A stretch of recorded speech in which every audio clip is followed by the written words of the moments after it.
It's a rainy day here and we're in the studio, and inside the studio where we do our photography we also have this beautiful observation hive, and the bees are doing really well. Ever since we shortened this tube to the outside, they've really built up in numbers, and we might even be able to harvest just a little bit of honey while we have a look at these bees.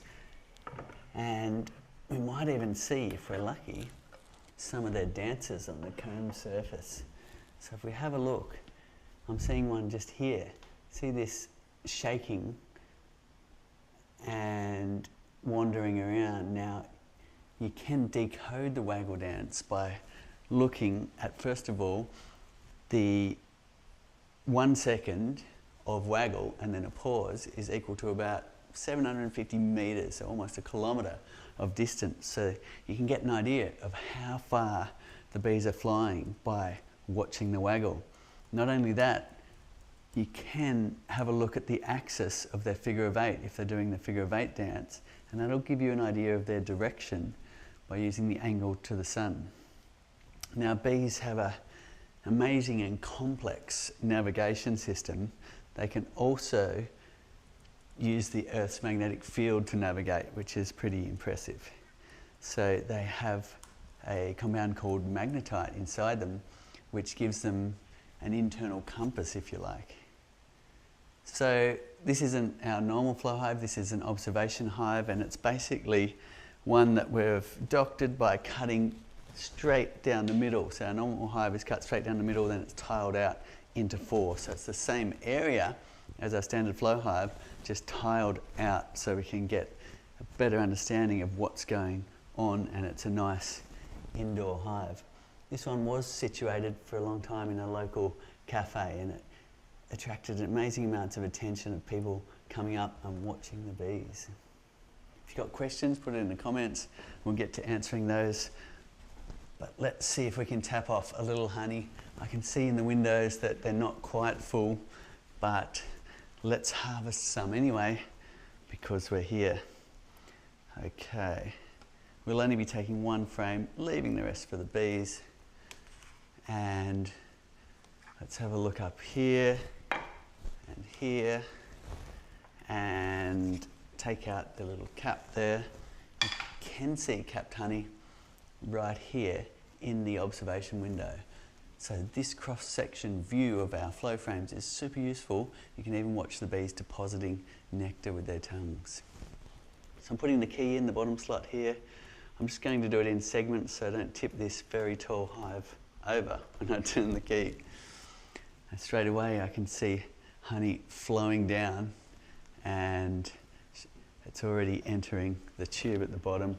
Quite easy to turn today. I'm just going to put it in all the way, give that a turn, and we're already seeing the honey pouring down into the trough, out of the tube and into our jar.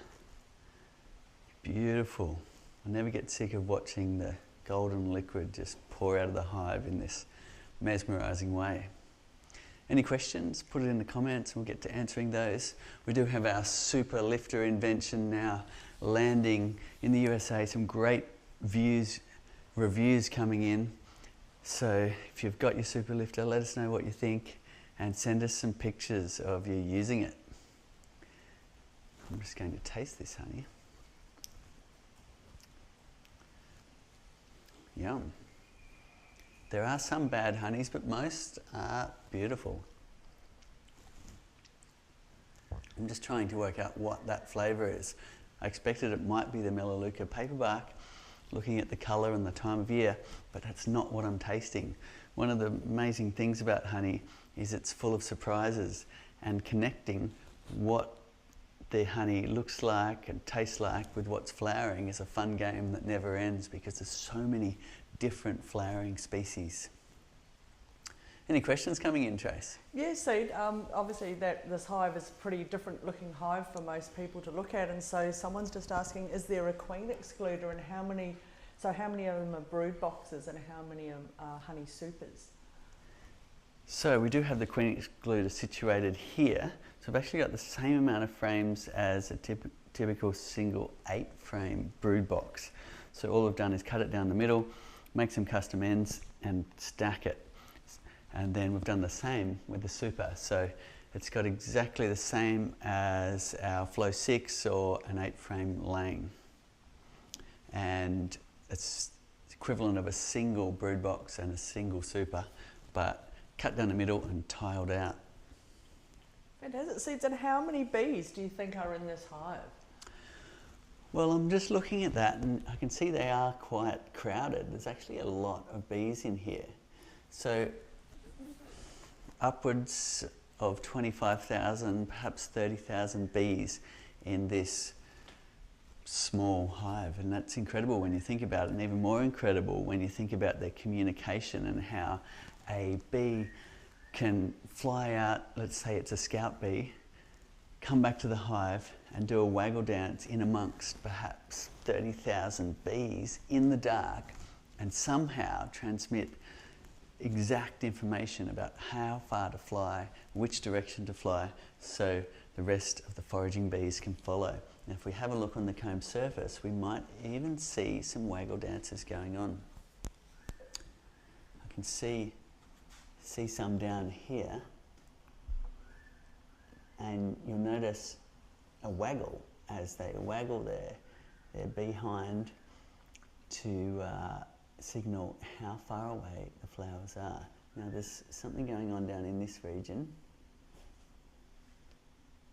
but let's see if we've got a great example of a waggle dance. Here's one here. It's a bit of a wonky one. I can tell that's a very young bee by the hair on it. Perhaps it's just practicing its dance. It's amazing when bees first emerge, they have this kind of fluffy baby bee look where their hairs are lighter in colour and they've got more hairs on their body. So you can actually look at a bee and determine whether it's old or not. And when I say old, I mean, 3 weeks or 4 weeks is old for a bee, a worker bee. And when they are just emerged, they're covered in a lot more hair. They haven't worn them off yet. Keep those questions coming in. We'll answer those as we harvest some honey, and we'll also be showing you the super lifter. It's just landing in the USA now. A lot of reviews coming in, which is fantastic. And remember to send us your pictures of you opening your hive and let us know how it's going for you. So you mentioned before that you can get bad honey. So a couple of people are saying, what makes honey bad? Well, it's only bad in our eyes. It's not bad in terms of what the bees think, of course. It's their storage for when they need extra stores to keep them going through times of no flowers. But to us, flavours that are bitter aren't that nice in honey, for most people anyway. And I've been collecting honey for more than 20 years where I live, which is not far from here. And a new flavour just turned up last year. I was there harvesting honey with my daughter who's 6, and she went, "Oh, yuck," when she tasted it. And I was like, whatever. And I tasted it and went, "Oh, yuck." And it was a flavour that has just come in, no idea where it came from, but it was very bitter. And most people agreed that it was bad honey. But it's not bad, it's just a different flavour. And I love to collect those really different ones, because when you do a honey tasting, you get all of these different flavours of honey, and it's good to throw in a few oddballs, because that really brings about the conversation of all of the different types of flowers and nectar and honey in the world. Great. So Derek's asking, obviously everyone's looking at this hive and loving it, and just wondering, have you ever thought about putting observation windows in the brood boxes on the flow hives? It is a request we get from time to time, so let us know whether you would like observation windows on your brood box. Some people say it might have too much of a cooling effect in the colder climates, but others would appreciate another window into the world of bees. Certainly fun here in this indoor situation to be able to watch the communication of the bees. There's a waggle going on right here. A little bit hard to see, but give us a thumbs up if you can see a bee doing its waggle dance.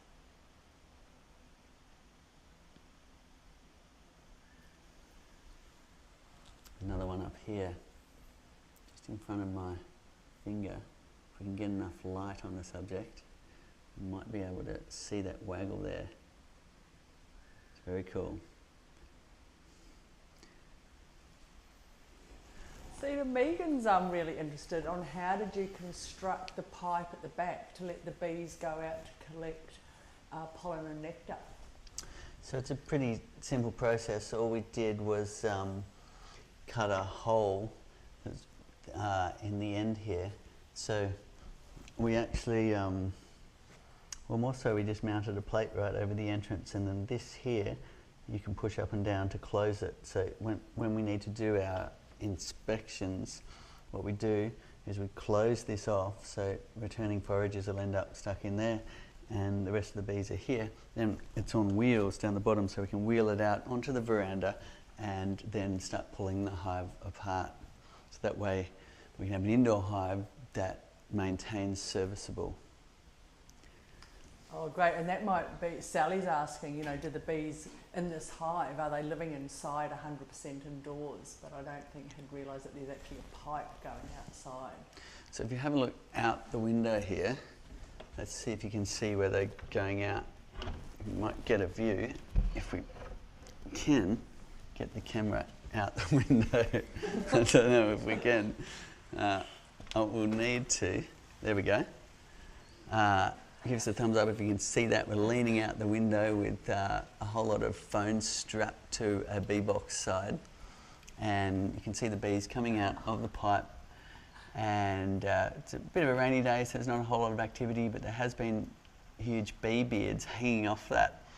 So, which is quite interesting, because when you walk past, you sometimes get a shower of bees on your head. And that's Ben hanging out the window there trying to film that. Cedar, Angela wants to know how much work per month in hours does it take to manage a hive?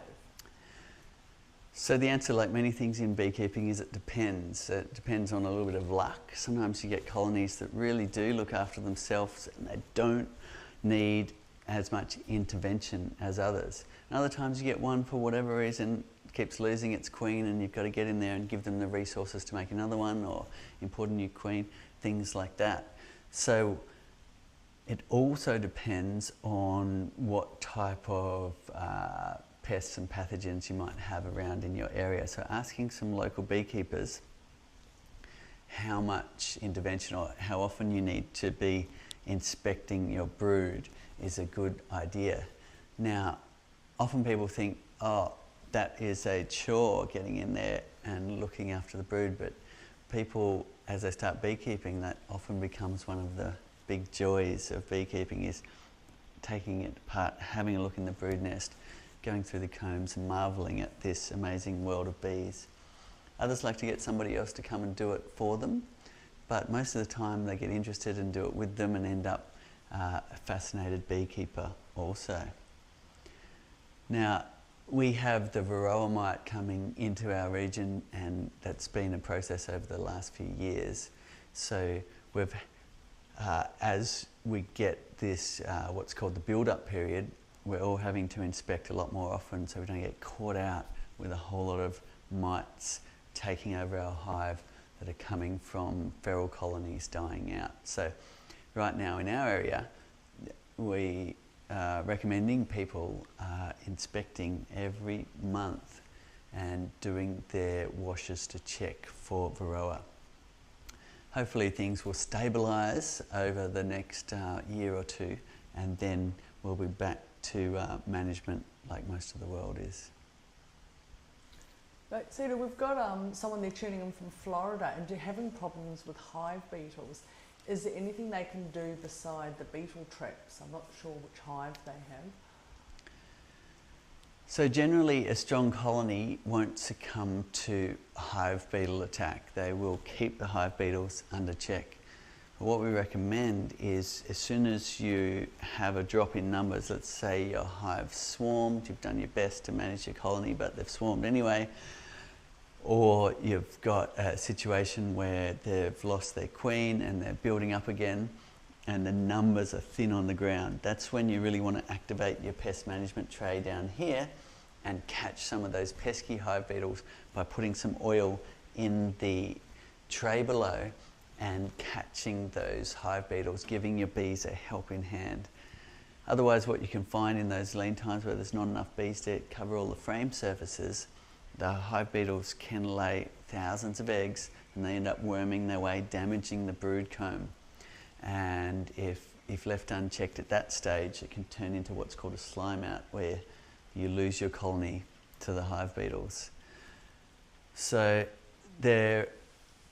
generally, we live in a very hive beetle-y area, very humid, lots of beetles, and generally I do nothing except for when you've got bees that are thin on the ground. So opening the windows are fantastic for observing how many bees are in the hive. So when you see this, I'm not worried. But when you see bees thin on the ground, that's when you go, oh, I better be careful of the hive beetle, especially in those hot, humid times. And that's when you want to get your pest management tray down here with a bit of oil in it, or even detergent and water to catch some of the beetles. Now, you won't catch all of them. It's generally normal if you've got hive beetles in your area to have them around in the hive. It's just making sure the numbers are low enough when the hive is weak in numbers. So it's a couple of people, they might have missed it at the start, just wondering, well, A, do we sell these hives? And B, what are brood boxes on this hive and what are the supers? So what we're looking at here is a modified flow hive. What we've done is we've changed the ends and made it, imagine if you got our standard flow hive and you cut it down the centre and then you put an extra box side on and then you tiled it on top like this, stacked it like bricks. So here you have the equivalent between these two half boxes of a single brood box, and the same here with the super. So it's got exactly the same amount of area as a standard flow hive, but it's been stacked in a way that we can get a bit more observation of what the bees are doing. And if you have a look here beneath their feet, you should see the brood. Give us a thumbs up if you can see their brood in this area. So I can see hard packed brood showing these bees are really going to explode in numbers, which is fantastic. Hard to see because there's so many bees in there. And we actually found that this hive wasn't doing so well until we shortened the tube. So one tip with observation hives is make the exit tube as short as possible so they can adequately ventilate. Otherwise, we found if they have a really long exit tube, things like chalk brood will take over the hive because they're not able to adequately control their ventilation. But that seems to have worked very well for this hive. It's making a really nice short tube so they can exit to the world out through this piece of PVC tubing you can see here. That's a fairly simple setup. We've just added this entrance gizmo. You could do it with your standard hive without tiling it out like this if you wanted to, and put it indoors. And we've got an entrance closure here where we can close it off and wheel the whole hive outside so we can pull it apart and do our routine inspections. So it's basically the same as you see here, but cut down the centre and stacked on top of each other. Fantastic seeds. And are you still able to do brood inspections in the display hive? Yes, but of course we want to do that outside, otherwise we fill the whole room with bees. So down the bottom, on the bottom of that shelf, you see caster wheels. And once we close off the entrance, we can disconnect it and wheel that outside for our inspections. Great. And do all those, someone's just saying, you know, if light affects bee, are there windows on this? And I think you started with the windows off, didn't you, Cedar? So yes, does have a window. We started with some windows on, some windows off, but basically bees will tolerate a certain amount of light, so they will get used to having light if you want to leave them off all the time, but you wouldn't have them in the full sun. You'd have them in a darker corner of your building. Otherwise, good idea to put these back on and limit the amount of light coming in. But surprisingly, they will get used to having light, because bees, after all, can form just a natural nest hanging on a branch outdoors without a box at all and get along fine. My grandfather keeps bees in the middle of Canberra, our capital city, and he's got bees on his balcony and so on, but he had just a wild hive just hanging from a tree branch right near his bedroom, and it was there for something like 7 years, no box around it at all, in a cold Canberra winter, which gets freezing, the puddles freeze over, and somehow they get along okay because their comb becomes the insulation, becomes their box, if you like. So bees can do that. They do prefer to find a cavity, but if they don't manage to, they'll just set up hanging outside, and I guess for that reason they can tolerate light coming into their hive. Great.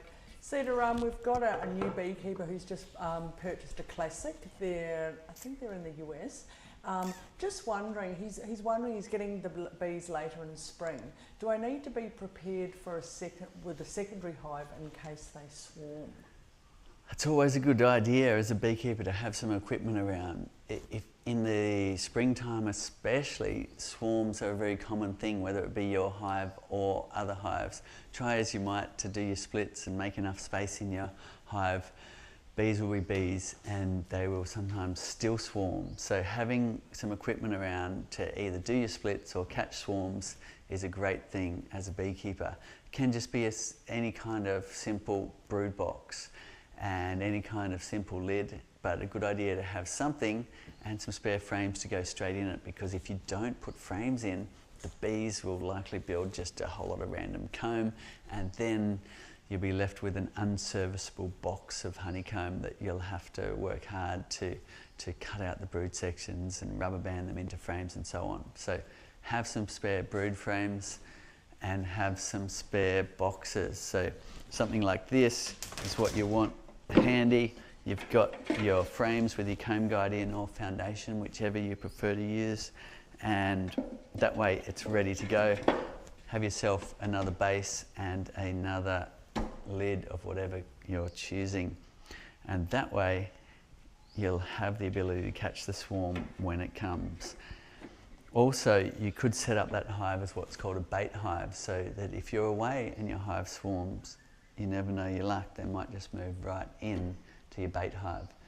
You can put a lemongrass oil or some kind of scent in there that will help attract the swarm as well, and that is one way to get new hives going, is what's called a bait hive. And Cedar, would you have to, in a colder climate, instead of having 2 brood boxes, would feeding the bees be sufficient? So you'll always get different opinions, and let us know whereabouts in the world you are, and if you're also in that place, chime in and let us know how you configure your hives. Beekeepers have very strong opinions about how hives should be configured in certain regions. Having said that, I've been down in the far south here, which is our coldest region in Tasmania. You get very cold, long winters there. And one commercial beekeeper told me that if you don't have a triple stack of 10 frame hives, they will not survive the winter. And around the corner, another commercial beekeeper says, no, I just have a single 8 frame brood box and a super on top, and our hives survive fine through the winter. So shop around for your opinions, try what works for you, but some local knowledge is a great place to start. Lou's wondering, Cedar, why does sometimes the bees create comb on the viewing windows? Lou's saying one of her hives does that. I guess that's a genetic trait, and some bees just like to put a little bit of wax everywhere, and it's usually not to the point where it clouds the window too much, so I tend to just leave it there. So we're talking on the windows here inside your hive, where sometimes your bees will either connect a bit of wax or cover it in little waxy pieces. I've never seen it to the point where I've lost the view, but it is interesting how some hives will do that. And what's even more interesting is most hives won't. You'd think they would cover it all in wax, but they don't. They leave this beautiful window here most of the time for us to look in at their world. Right. getting lots of people saying seeds, they want windows in the brood boxes. Okay, noted. So here we have what could be considered a double brood with a super on top. And it depends where you put your queen excluder, I suppose, whether it's a brood box or a box for honey collection. If you had an excluder down here, then you could say it was a single brood with 2 supers. If you don't put an excluder in at all, then what you'll probably find is that the bees will use this area centrally for brood, and they'll be storing a lot of honey in the edges of the hive there. So we might just show you a little bit about the super lifter, seeing as we've got people in North America now receiving their lifters, and we will have a look and just show you about how that works.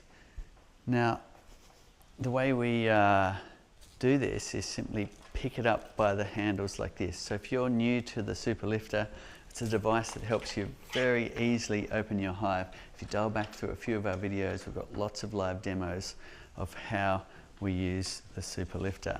I'm just going to put this bag aside. So it's pretty simple, but it does take a few goes to get the hang of it. You pick it up by these handles, you spread your hands apart like this, and we've made it as automatic as possible to set itself up in the configuration ready to attach to your hive. So it temporarily hangs at the right angle. And without even having to bend over very far, you can then attach it to the load point screws, which is the only modification you need to make to your hive, is switch out some of the screws for these specialty stronger ones.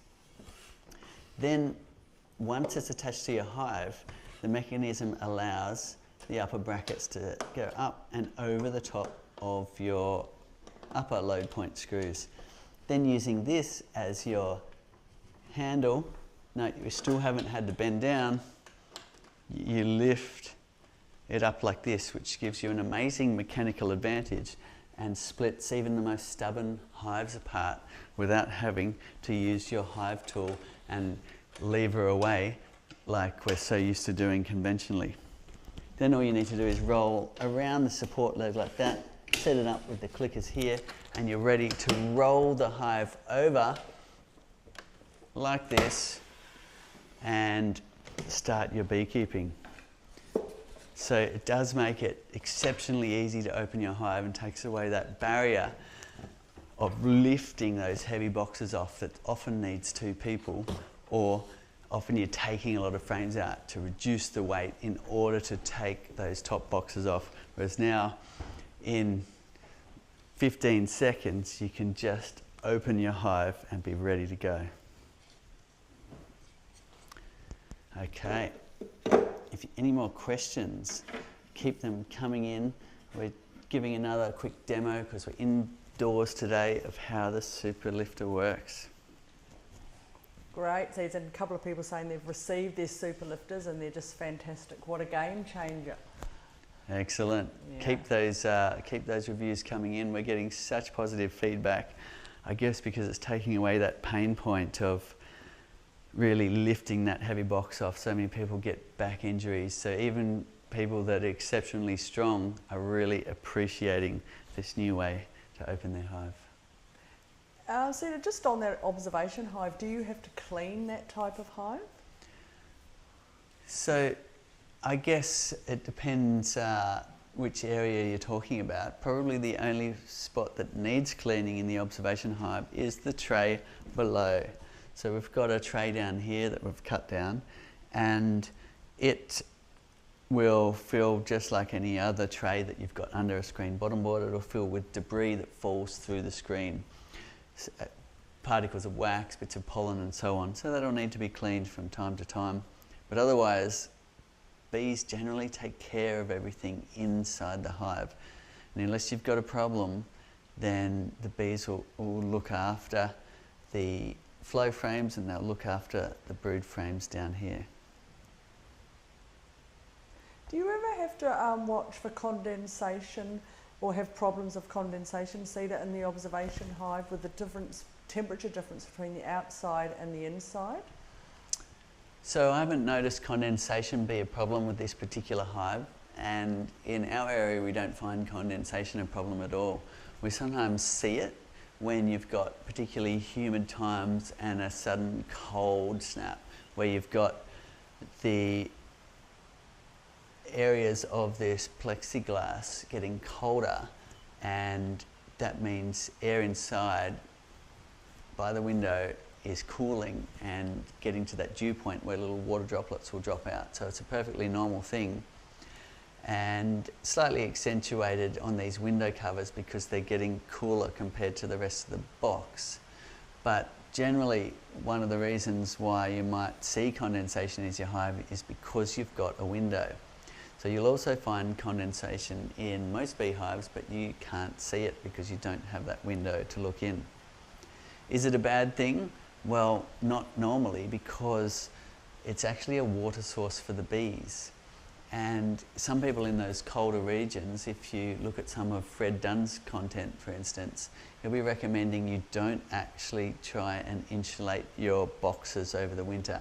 Yes, under the roof, because you don't want condensation dripping down onto the bees, but you do want condensation on the walls for the bees to use as a water source when they need to in those lean times where they're housebound.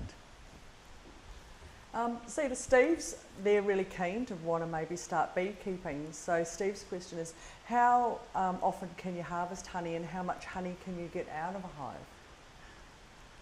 So, like most things in beekeeping, it does depend, but on an average in our area, we could harvest all the frames a couple of times a year, which will give you, if you're harvesting every frame in your hive, then in this case we have 6 flow frames. Each one has 3 kilograms, so that's 18 kilograms of honey that you might do a couple of times a year, which is an amazing amount of honey when you consider a bee in its short life of 4 to 6 weeks might only bring in 1/3 of a teaspoon of honey. So it is very precious stuff, and it's extraordinary that we have an insect capable of not only pollinating 50 million flowers in a day from a single hive, but also able to store extraordinary amounts of honey that we can share in as well. Great. Cedar, Curtis is wondering, can you start with a package of bees from a reputable source with foundationless frames, or do you recommend frames with foundation for packaged bees?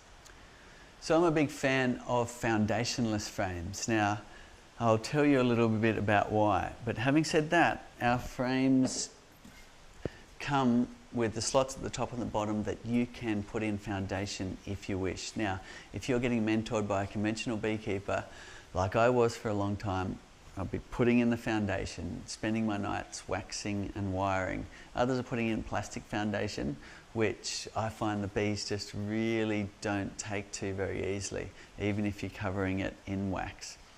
So as a flow hive beekeeper, because we have our honey extraction unit built right into the hive, we don't need the reinforcement of plastic foundation or wax and wire in the brood nest. So therefore, we can allow the bees to draw the comb perfectly naturally. Now, I find I get very little problems with that. Occasionally they will go off the comb guide, and as simple as when you're doing your inspection of pushing them back in line. And that to me is a lot less work and a lot more fun than waxing and wiring and having a shed full of frames that need processing, because all the equipment stays right in your hive being looked after by the bees, and you don't need to be cleaning up old wax moth and vermin frames anymore. If you want to take out some of the old wax or old comb from your hive, you can simply cut it out and put this straight back in. Because there's no wires or plastic foundation, you can just cut it out, put this straight back in the middle, and that way the bees are looking after it instead of you having to take up room in your house with old beekeeping equipment and the mess it creates. So I'm a big fan. It also is said to have some health benefits for the bees because the bees can size the cells for themselves instead of you forcing them into a foundation size. And there's said to be a lot more benefits, but I have, just to answer your question, in terms of dropping a package in, countless times I have got a swarm of bees and dumped them straight into the hive, and you'll see me doing that on the live streams. And what I make sure is that we get the bee space right. So if I'm dumping a package in here, I'll take out these ones temporarily, I'll dump the package in, which is basically an artificial swarm, and I will put the frames back in like that, and then make sure any excess space is on the two sides. The reason why that is important is if you leave a gap here, the bees will make another piece of comb in between, and then it's a mess in order to do your inspections. So, hot tip is press the frames tightly together and leave the excess space on either side. In our 8 frames, there is a generous amount of space, which you will appreciate later once the frames are really built out and quite waxy. So Hannah wants to know, why do bees like bright lights? It's not specific to Apis mellifera. It's all insects tend to be attracted to bright lights at night.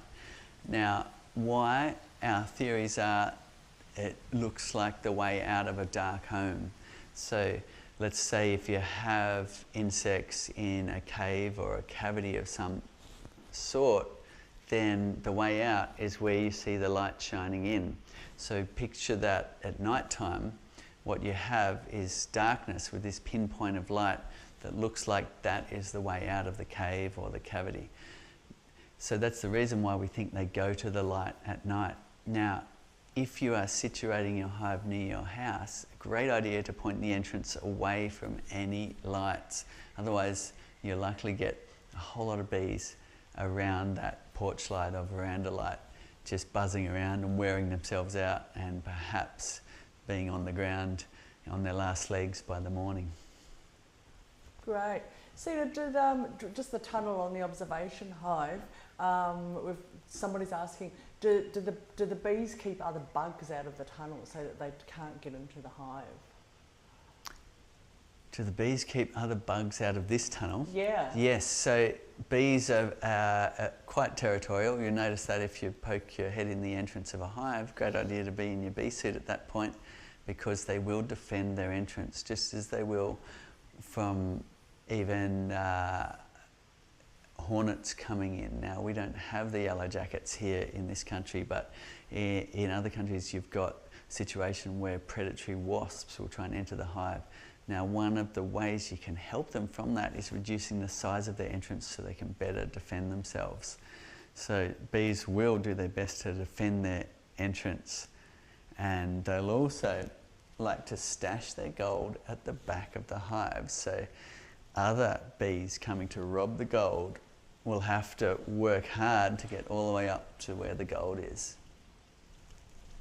Great. Fred's just joined us, and he's got his super lifter, so he's loving that. But now Fred's asking, will you be selling the observation hives? I think you've just created some more work for yourself, Santa.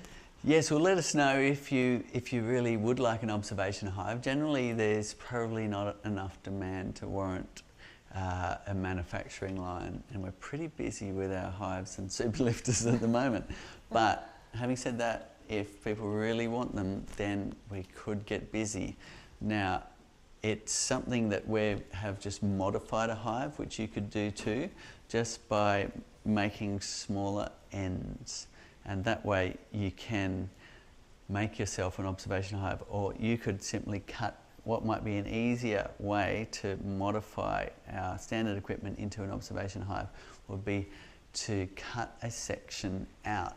Imagine if you've just got your box here, then rather than trying to cut a finger jointed piece to match, you could chop out a piece central like this and glue it back together, and you'd have a thinner hive.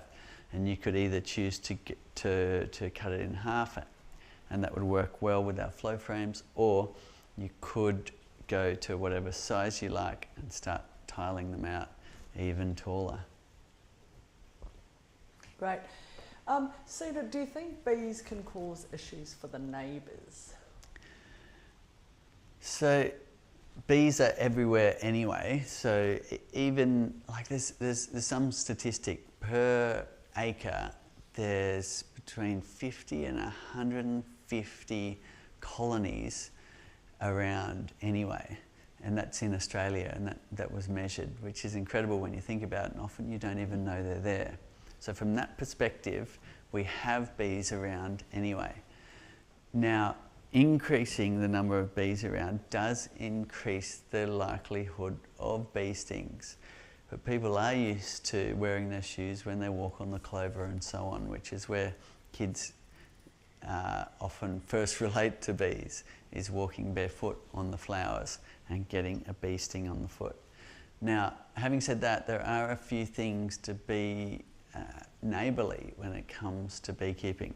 First of all, the entrance of the hive, you want to point away from where people normally walk. So here's the entrance, the bees come rushing out, all enthusiastic, and you want to make sure that there's a good several metres in front where those bees can fly up and away without bothering anybody. If it's pointing right where your neighbours are walking, you'll likely get a few complaints as the bees rush out of here and head off. They might land in their hair and so on. The other issue that you could have is if the bee's flight path is right over your neighbour's car or washing line. Now, bees are very hygienic. They don't poop in the hive. So as they take off, they will poo on the wing, and what you'll see is little yellow dots, which people do get annoyed if they know where they come from. So if, you can get a whole flowering tree that's above somebody's car and it'll give the same result as well. But being neighbourly, if you've got a whole lot of hives and they're all pointing over your neighbour's fence to where they park their car, then you could have neighbourly issues, yes. Now, the other thing that could create an issue is if your hives swarm. Now, generally swarms aren't aggressive, but it could be a frightening experience, especially if somebody is allergic to bees, to see a swarm of bees coming over their fence. So for that reason, it's a great idea to do your spring management to prevent hives from swarming. And to do that, you're making more space in the hive by doing splits or taking some of the frames out of the brood box, cutting some of the comb out, and allowing fresh real estate for the bees to build their amazing comb and the queen to then have space to lay her eggs. And doing that in the springtime will really help prevent hives from swarming, which could create a neighbourly issue. Most people will just know you're the beekeeper and they'll phone you up and say, hey, there's a swarm hanging on our tree, and you can go over and get it. But not all neighbours are equal, so there is potential there. So doing your spring management is a great idea, especially in those urban areas. Now, when you're doing your brood inspections, there's another time where you might have a cloud of bees. And also honey harvesting in conventional ways will also be the time when you're really stirring up the bees. So that could be a consideration if you've got neighbours in very close proximity. Now with the flow hive, you don't need to pull apart your hive to do the honey harvesting. So you're not pulling apart your hive as much as you would be in conventional harvesting. So that's one plus, and makes the flow hive a really popular choice in those urban and built up areas, whether they're on rooftops or balconies or in backyards. So the Beakman's bees, just you were talking about your spring management, they're saying that both of their hives swarmed and they'd inspected them and everything was looking okay. Just wondering, was there anything they could have done to prevent them both from swarming? Absolutely. So it's generally in the springtime or summer. Sometimes you get some late swarms, but generally most of the swarms will be happening in that springtime. So for us, as far as the bees are concerned, the spring comes in the last month of winter when everything starts to flower. It's usually when the citrus blossoms come out that we see our first swarms of the season.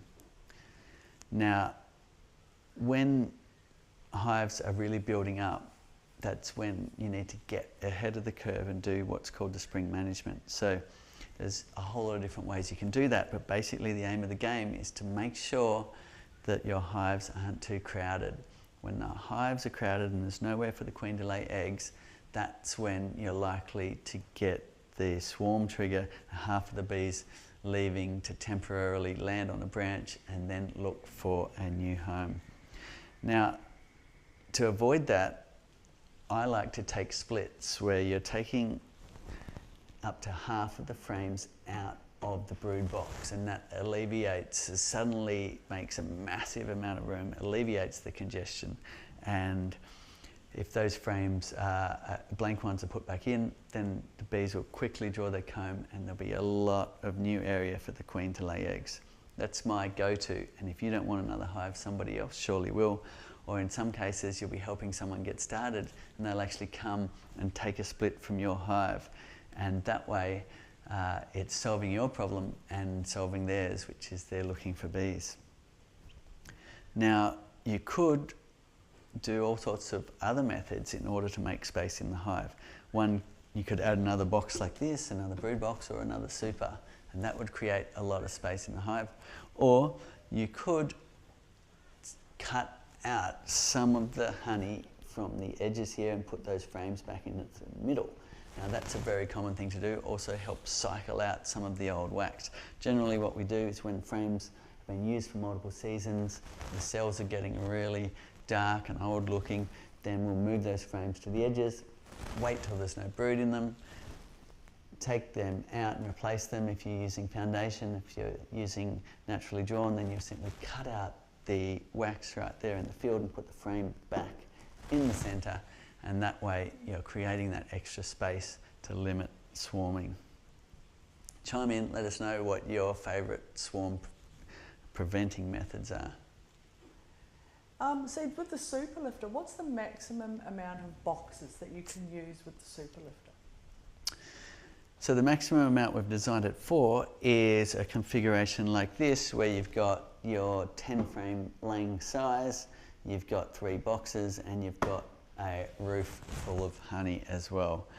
Beyond that, you're on your own, it's not designed for it, and you'll run into stability issues.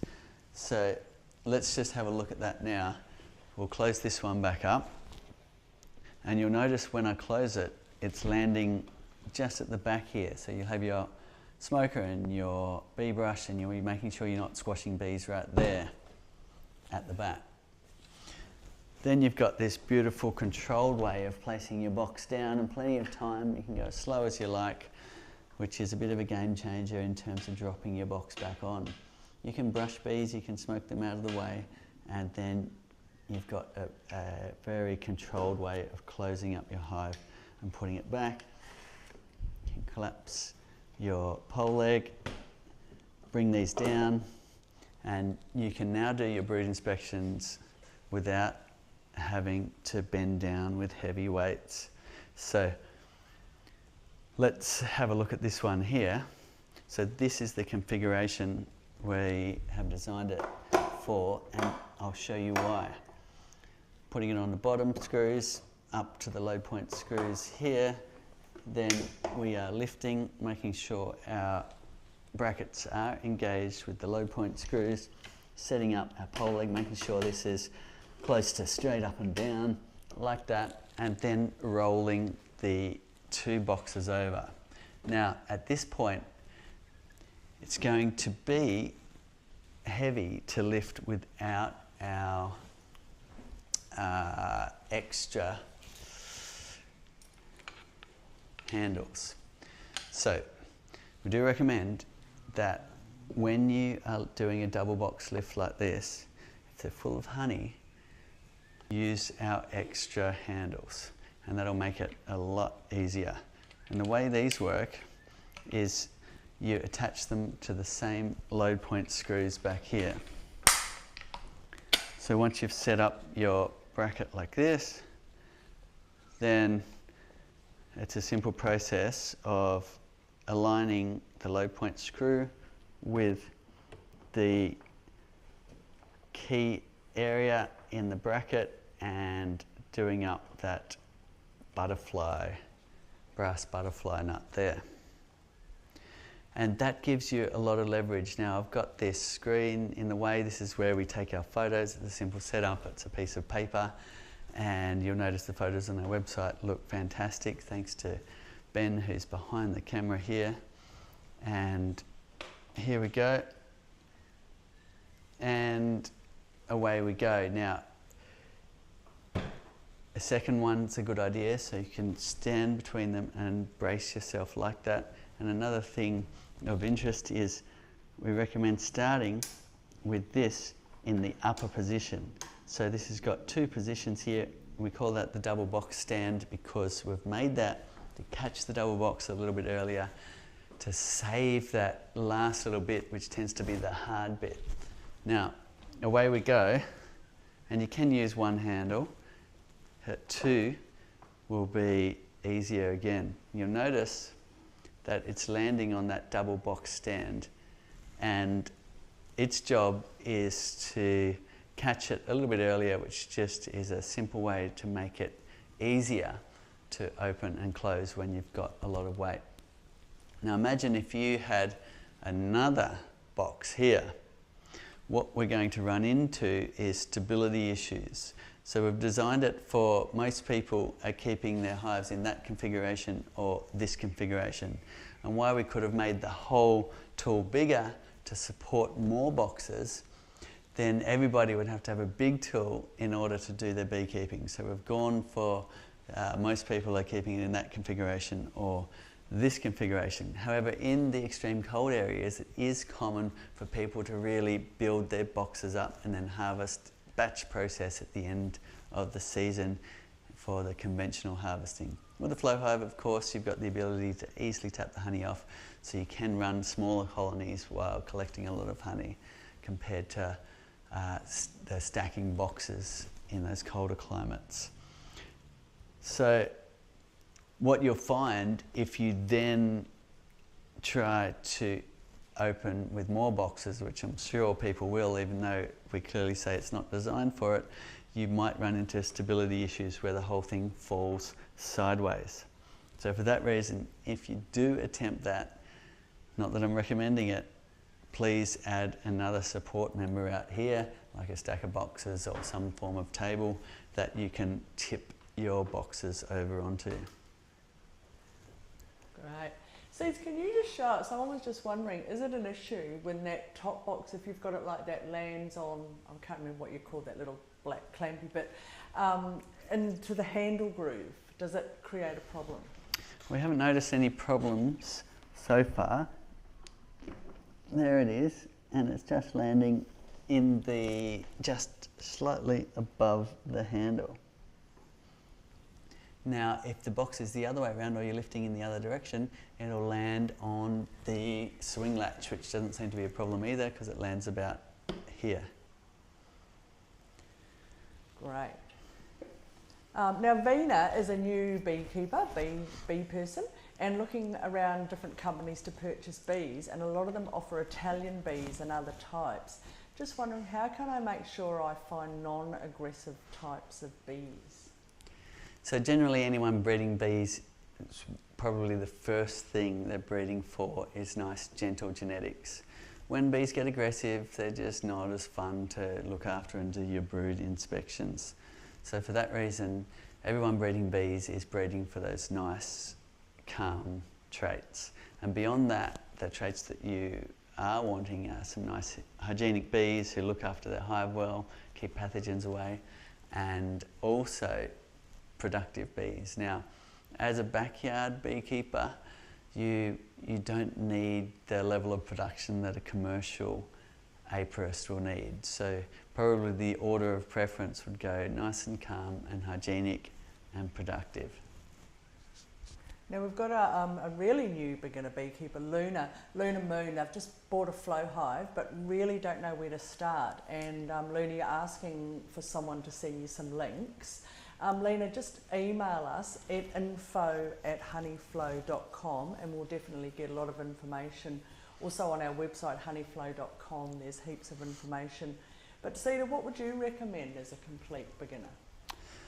So, depending on which way you like to learn, we have various things available for you. If you like to learn in video content, we've got a lot of training videos for you on our YouTube channel, on our Facebook page. We've also got a dedicated online course at thebeekeeper.org, which has experts from all over the world that have made high quality videos and contributed to that. Fred Dunn watching has some great videos on there. My father and I have videos on there, and lots of experts from around the world have contributed to that online course. It gets rave reviews, it's free to try, and also an amazing fundraiser, which we have now planted over 1.5 million trees in high quality ecosystems to really increase the amount of habitat for not only our bees but also everything else that needs habitat. So if you love online training videos, have a look at thebeekeeper.org. Otherwise, have a look on our Facebook and YouTube channels, and we're here each week answering questions as well. Beyond that, we also recommend some reading material on our website if you're more of a book person, and also you might find there is local beekeepers you can go and get some hands-on experience with, which is always good if that's available. See, do the hives require much maintenance? So I guess it depends what you compare it to. I find they're a pretty low maintenance piece of farming, if you like, where the amount of work you do to the amount of produce you get is actually low if you compare it to other types of farming like chickens, where you're often there every day tending to them, every day feeding them, every day locking them up at night. Now bees, we say beekeeping, but in actual fact they're free to go. They're staying because we've given them a nice home and they want to. If they didn't like it, they'd go, which happens occasionally, but most of the time they're quite happy with the hive we give them. And how demanding it is in terms of looking after bees will depend on a few things. One is luck. Sometimes you just get a hive, for whatever reason, keeps losing their queen, and you'll be getting in there to intervene, giving them a frame with eggs on it so they can raise another one, or purchasing a new queen for your colony of bees. Other times you're got issues that need dealing with in your surrounding area. For instance, at the moment we are doing a lot more inspections than usual because of the varroa is moving into our area, and at the moment we're recommending people get into their hive every month and do their washes and look for varroa mites in order to limit the chance of their hive being overcome by varroa. Now, over the next year or two, we expect that to stabilise, like we're seeing down at the Central Coast at the moment, where they've been over the hump, where those feral colonies have died out and those varroa bombs, if you like, are no longer present, where your colony's not going and robbing hives that have died out and bringing all those varroa back and things like that. So at the moment, we need to get into our hives every month, but in other areas, the demands will be different. So chime in if you're a beekeeper. Let us know how often you need to inspect your colony in your area for pests and disease issues.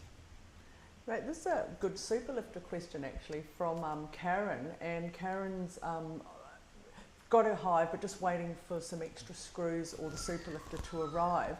So Karen's question is, do you think it'll be alright if she paints the hive before she puts her super lifter screws in? Because her worry is if she paints the hive and she's used the screws and then she's got to take the screws back out to put the new super lifter screws, would that be a problem? It's not usually a problem to take out screws that have been painted. Sometimes you have to jiggle the little driver bit a little bit to clear some paint out of the way before it'll come back out. But generally you can just add your superlifter screws later just by simply taking out the screw in the required position. In this case with the deep boxes, it's the mid-point screw, and you're just switching it over. So whether it's painted or not, you should be able to do that fine. And could you use an oil-based weatherproofing stain on the bee boxes? Absolutely. We find a lot of people who want to keep their Western red cedar hives looking like a fresh wooden look will use the decking products. So if your local hardware store will have all sorts of products which are built for keeping woodenware looking like fresh wood in the outdoors environment. Now, the hardest wearing ones are those built for decking, and that's the ones that we use on our hives, and you can get a couple of years without needing attention if you use those products on the outside of the hive. Western red cedar is an amazing wood, and you can choose not to paint it at all and just let it naturally go grey. Whereas if you have any other type of box, then it will need painting, usually with a few coats of quality outdoor exterior house paint. Usru has a sister who has bees in an old barn that they don't use, but the bees, they notice that the bees just keep going back there and obviously setting up their hive, and they've done it many times. Usru was wondering, could they get a flow hive and put it there, and would the bees maybe go into the box? Quite possibly. What you're talking about is a bait hive. So if you do want to get bees to just naturally move into a hive, there's a few things you can do in order to increase the chances. Now, if you're near other hives, that will really increase the chances, especially in the springtime when colonies are naturally building up and dividing in the form of a swarm. Now, what you're trying to do is get a swarm to choose your hive. So I would recommend starting with just a brood box like this that's about the right size for a swarm to decide it's a good cavity. Now, what happens is a swarm will temporarily land on a branch, and then scout bees will come and measure cavities, whether it be a bee box, a wall cavity, a mailbox, you name it. They'll be out there measuring and reporting back to the swarm ball. And on the swarm ball, which is like a ball of bees hanging on a branch, you'll find there's a whole lot of activity, a whole lot of waggle dances. And what they're doing is trying to decide where to go. And if one bee comes back and says, we've found a great home, other bees will go and check it out and report back to the swarm. And they need a critical mass of bees saying, yes, that is a great home, before they'll make a beeline for it.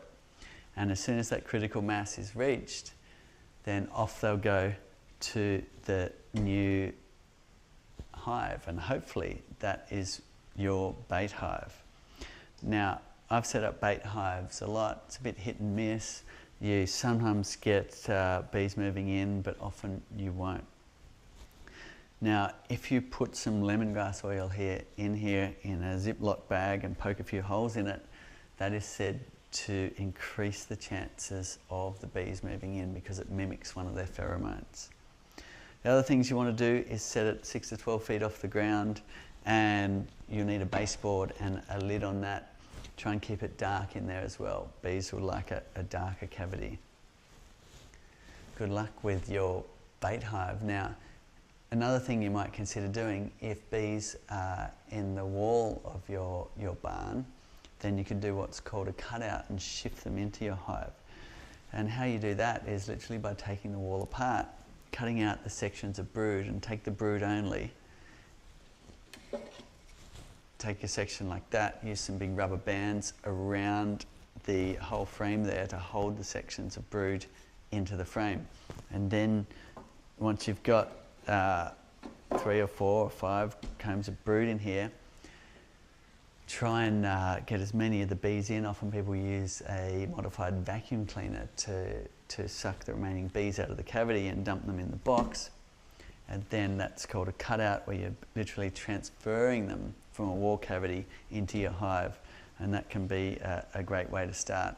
It's certainly adventurous though, so generally experienced beekeepers are doing those cutouts. But if you're the adventurous type, just make sure you're protecting yourself with a really good bee suit.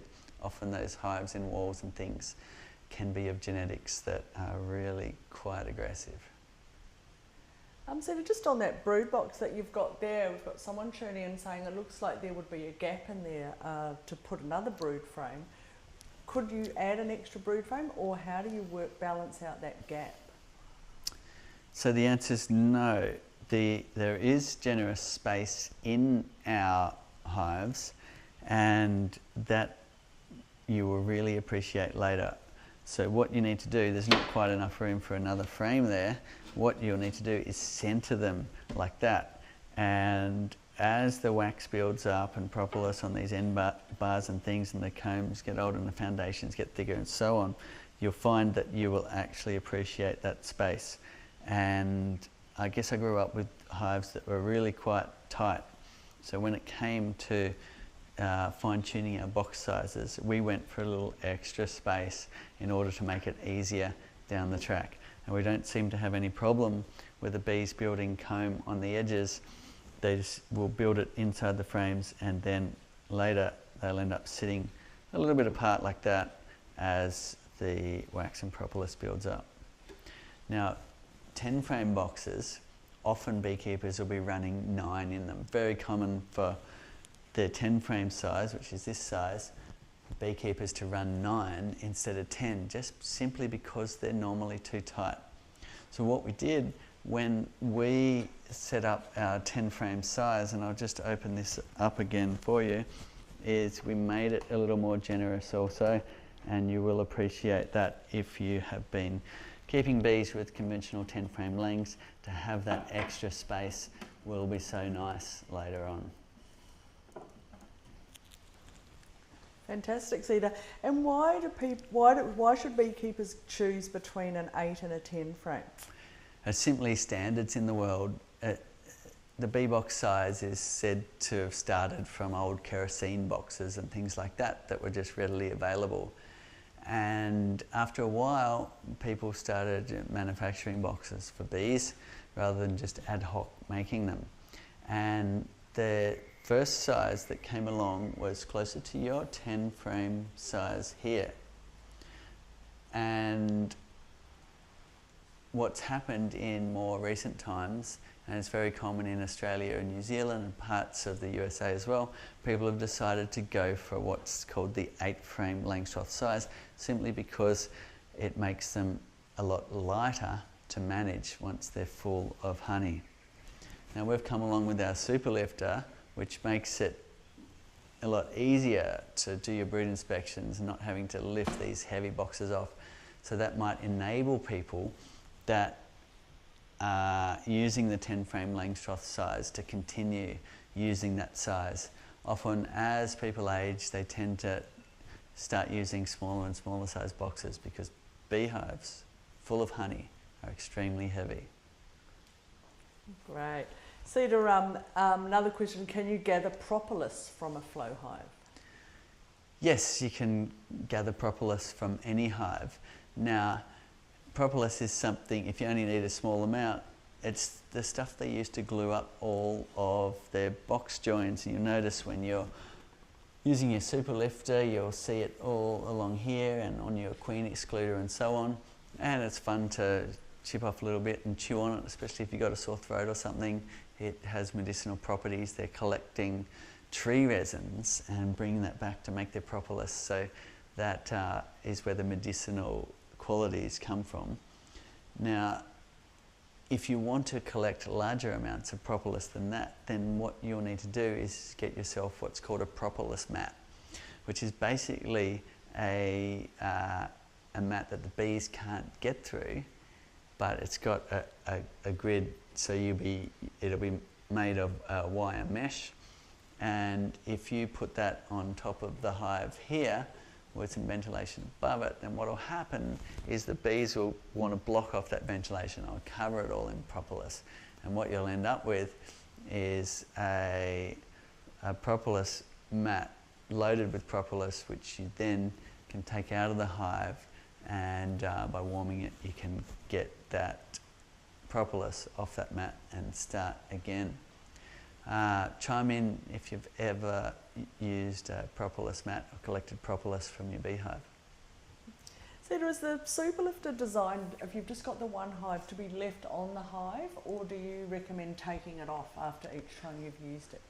It's designed to be taken off and moved to the next hive or put away again. Although we've made it out of very hard-wearing materials, stainless steel, aluminium, nothing should rust. We don't recommend leaving it outdoors. We want you to look after it, make it last forever. So it's very easy to connect to your hive, and it's very quick to disconnect it from your hive also. So there's no reason to really leave it out there, because it's as simple as that to get it off and put it away for next time when you need it. Fantastic. And Cedar, of course, we're always getting asked, have you and Stu got other plans for the flow hive in the pipeline? Always. It's a constant process, but also chime in if there's things you specifically would like us to include in our beekeeping wares. What we're always trying to do is improve and solve more and more problems in the beekeeping world, and make the beekeeping as easy as possible to do, and inspire people to get in there and look after their bees.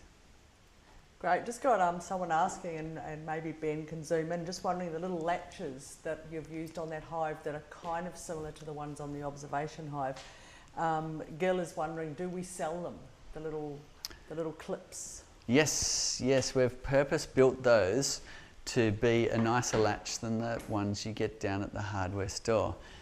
And we've made them out of brass, which is matches the other knobs and fixtures on the hive as well. So you will not find brass latches anywhere that I know of, apart from on our store. But they work the same like the toggle latches, where you can tension it up by turning that, putting it over, and getting a really good hold down. Also, we've included, normally they've just got 2 screws on a plate. We've put a third one on the latch plate, just to make sure we get enough hold there when you are tipping over your boxes. So we've improved that in the latch design also. Thanks, Cedar. With the observation hive that we've got, because it's inside, do you still need to inspect for varroa mite? Yes, all hives in Australia, perhaps WA will never get it, hopefully, but across the certainly the eastern seaboard, we're expecting varroa to slowly spread, or quickly spread when beekeepers are moving their hives around. So all hives will need to be managed in terms of varroa, just like they have been in every other continent. Fantastic. And so, Cedar, does this one get closed up the same after you've extracted the honey as it does on the hives that you've got out in the garden? Yes, and we can do that now. We, as I said in the beginning, I didn't think they were entirely full of honey, but we couldn't resist here indoors to harvest a little bit of honey there. So to close it up, you're turning your key back to a 90, sliding it out, and then sliding it into the top slot. So if I shift it all the way to the back like that, and then turn it to a 90, one tip whenever you're harvesting your frames with a flow hive is leave it in that position for a minute or two to make sure all the cell parts really form their hexagons again. If they're sitting up like that, you'll end up with excess wax, and that'll cause problems down the road. So leaving that there while you pack up the rest of the gear is a good idea. You're taking out your tube, you're hot swapping it for a cap like that, and you can leave the remaining honey to go back into your jar while you close up the rest of your hive. Now, observation hives can be left open like this as long as it's not too bright. You don't want direct sunlight coming in. So in this position, we're going to get sun coming in the morning. So we're going to make sure we're putting our covers back on. Otherwise, we might find we are making a solar wax melter here with direct sunlight coming in, melting the wax, and you could end up with a bit of a disaster with a meltdown in your hive. Fantastic, Seed. So is this like a 8 frame split in half? Is it 4 brood frames? Yes, it is 4 brood frames, 3 flow frames in either box here at the top as well. And it's pretty cool. You can see down beneath their feet the brood, and there's a lot of brood. Give us a thumbs up if you can see the brood beneath their feet there. So that's neat. This hive's going to absolutely explode with numbers, with brood out to the walls like that. And every single one of those cells will be going through the metamorphosis inside, and a fluffy little baby bee will emerge to its way out and start its chores. But there's no doubt about it, the numbers are going to really increase, and we may even have to take a split from this hive, even though we're in our autumn now, and we do get decent flows which really do stimulate the bees to build up at odd times of the year here on the east coast of Australia. So are all the brood boxes that we sell compatible with each other? Cody's wondering, is the 2 Plus, which is the Western Red Cedar brood box, is that compatible with the classic brood box? Yes, it is, although you'll find a size discrepancy, which is a bit of a legacy issue, but if you centre it nicely, then you won't notice unless you are particularly worried about alignment. You'll just see that one will be out of line by about that much. And it doesn't really cause any issues, although when it comes time to fitting the lid on, the Flowhive 2 roof is actually a little bit smaller, and it won't quite fit over your classic inner cover. So you might need to switch the inner cover to the Flowhive 2 inner cover, which you see here. Great. And would that also be a problem, Cedar, if you've got 2 different brood boxes made from different materials? When you're using those latches for the super lifter, can you still hook those 2 boxes together? Great question, and the answer is yes. We did make enough leeway in the latching mechanism to handle the amount of overlap that you get when you're centering a slightly different size bee box, one above the other. And we can simulate that here just by putting this out of line. So if this was out of line that way, even by a fair way like that, then you still get a hold down. And if it was out of line the other way, let's simulate that too, then you'll still get the ability to latch that down.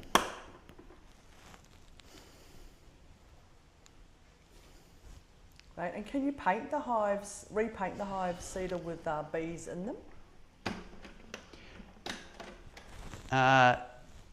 Whenever you're doing things like that near your beehive, make sure you're protecting yourself. You're wearing a good bee suit, you're wearing your gloves. Now, it is something that I certainly do. I think it's less work than taking your bees out and processing your box in the shed and putting it all back together. Some people like to do that. I tend to do any recoating right in the field with the bees in there.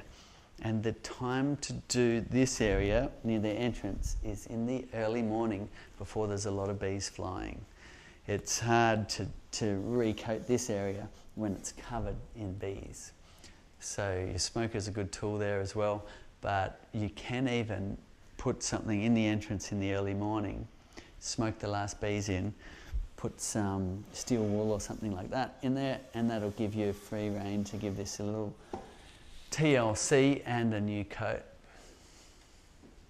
Great. Now here's a good question maybe to end up on from Vina, who's in Texas, and where it gets really hot, and just wondering, will the wax in the bee box just melt into a big blob?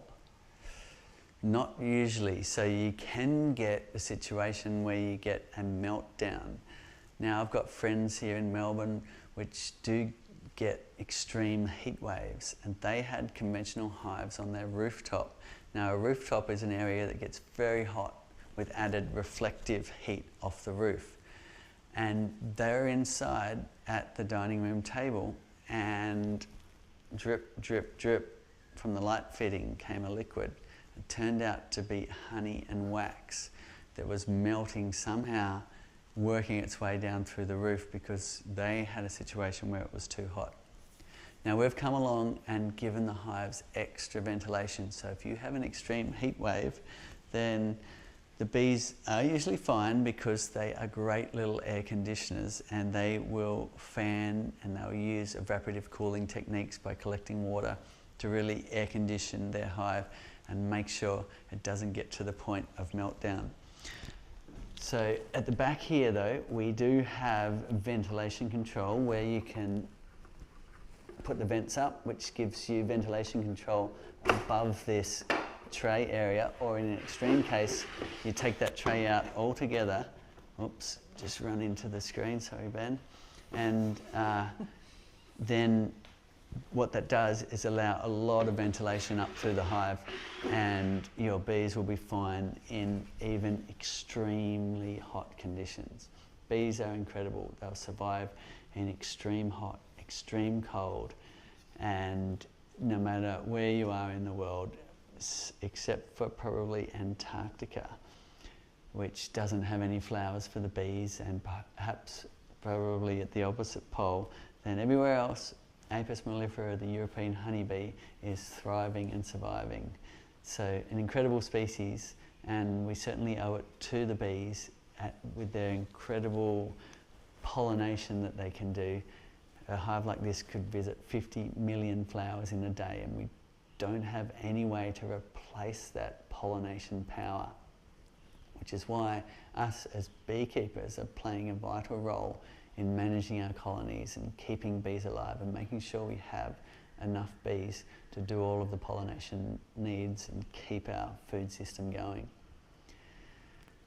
Thanks a lot for tuning in. Let us know what you'd like us to cover next week, and we'll be back with another show and tell. And thanks for all of your great questions. And if you've got answers to other people's questions, chime in. And it's wonderful to just see that community of beekeepers on a global scale helping each other get started in this fascinating pursuit of beekeeping.